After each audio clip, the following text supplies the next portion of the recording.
komishanka doorashooyinka Somaliland ayaa maanta si rasmi ah u soo gabagabeeyay qaadashada kaadhka codbixinta doorashooyinka Somaliland oo muddooyinkii ugu dambeysay ka socotay deegaanada hoos yimaada labadani gobol ee Awdal iyo Salal. Kulankan lagu soo afmeeray qaadashada kaadhka codbixinta doorashooyinka ayaa waxa ka soo qayb galay mas'uuliyiin ka socday saddexda xisbi qaran ee u cid kulmiyay iyo wadani. Ugu horeyn waxa halkaasi ka hadlay maamulka sare ee komishanka waxayna ka dhawaajiyeen كوبي لبعض كيف شنات واحد شلي نوح إلهي لو ما حد نقاب إلى السبولة أي لو صار معتي ونبت جليعة وفرحات له وسيدا يلو تلا جليعة إلى لو صار معته وفرحات لما قرر قرر متعلا فرحات بينو ودا معتي سيدا يلو تلا جليعة وينو ودا معتي وحين مش هنا معتي بقولي لبي لحن جواب هذا قبل في الليل بقولي لبي لحن كي جواب سوى نكسل أيه وقعد عندك حرق يبنتو وحنا سافرت إلا حالي كودية بركي ويسعدين. أنتي هدي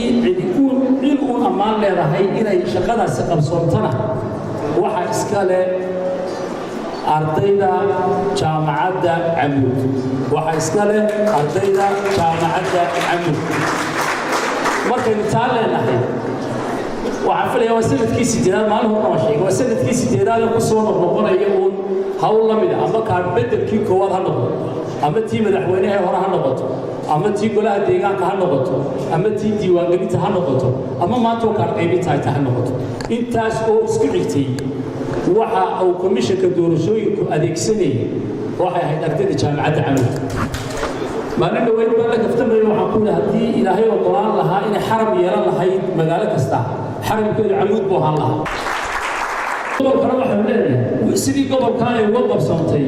أيوب قبل قصتي إن شاء الله بإذن الله الكريم أيوب صوتي لكن سوى حنا سوي ديننا ترى شغالين هو الأكثر قبل كان لقاه لي بلقيه كلام قبل السلام عليكم نبض بكسور دماتي رجال حد بكسور دماتي كان عاد عمود وحكوا بقادين يا كوميشن كدورشوينك heer kastaba hayo joogan degmo gobol iyo qaranba iyo hawlwadanada la shaqeeyay waan joogay tii horeysay ilaa imaka